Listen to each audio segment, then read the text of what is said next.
some people may have remembered seeing the ad. I don't know if the Trump campaign did it, but whoever did it did a great job. It was put together so well.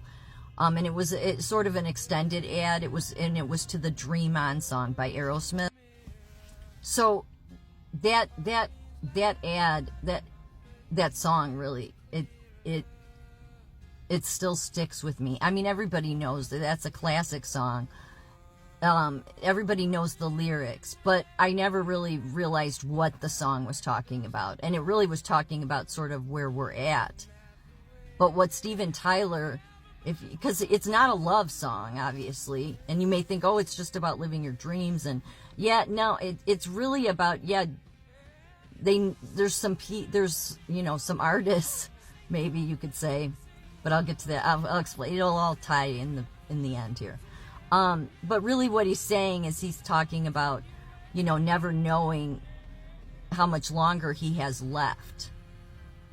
And so, sing for today, because maybe the good Lord will come and take you tomorrow. The good Lord will come and take you away. But what's even more is even though I knew the words, I guess I never really thought about them. So, when it says, I know nobody knows where it comes and where it goes. I know everybody's sin. You got to lose to know how to win.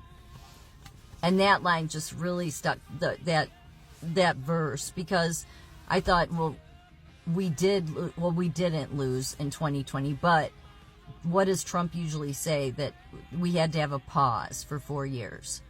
Why did we have to have a pause? Because the American people had to experience what these people will do. Like how much they'll destroy your country, and if they're allowed to continue in power. Because Donald Trump knew in his first term who he needed to get. I mean, he knew. I mean, he says I think he knew. But he knew he couldn't do it at that time. Because if he had done what he knows he will do, but he couldn't then, he knows what needs to be done, it would have been, if he did it back then, would have been a constitutional crisis. Because you would have had even Republicans going, oh, the media's right. Look, what is happening? No, you needed to have the 4-year pause.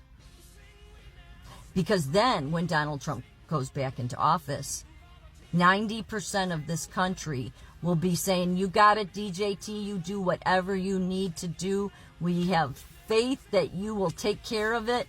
We are fully behind you.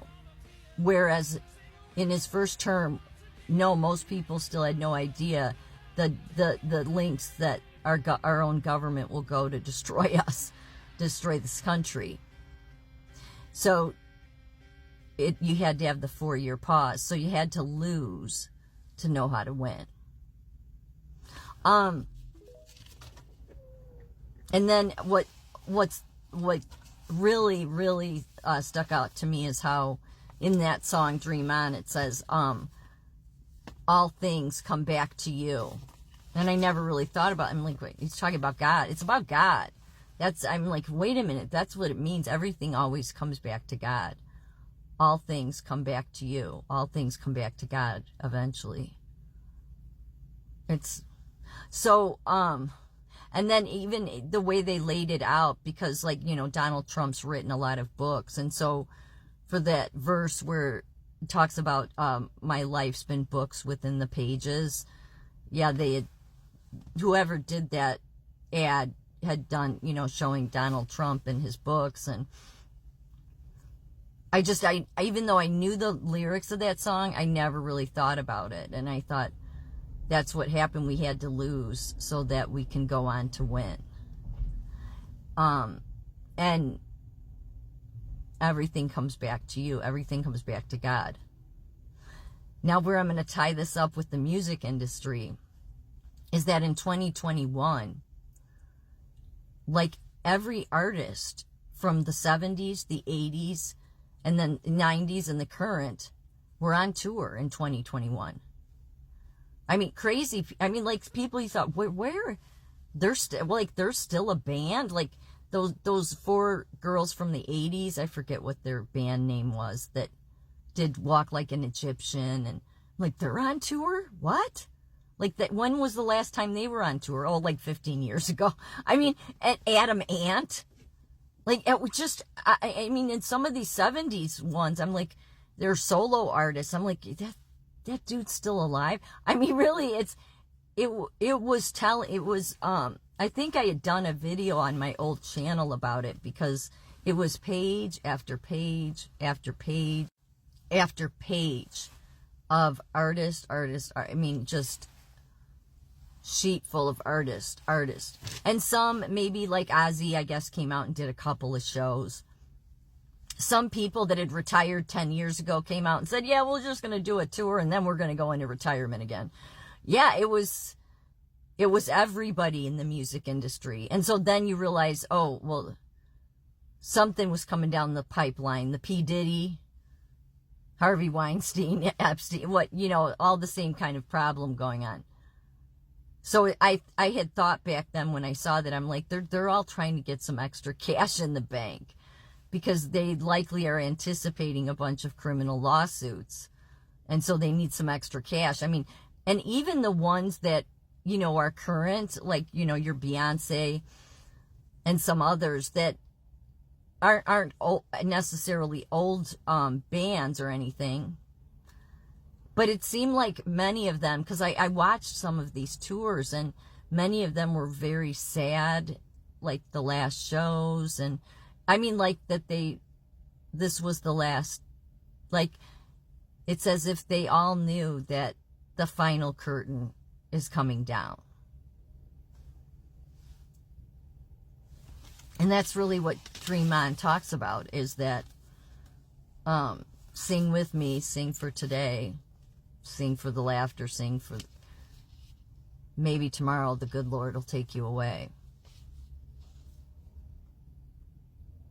And many of them haven't been living for the Lord, right? They've been living for the whatever enjoyment they can get out of this life.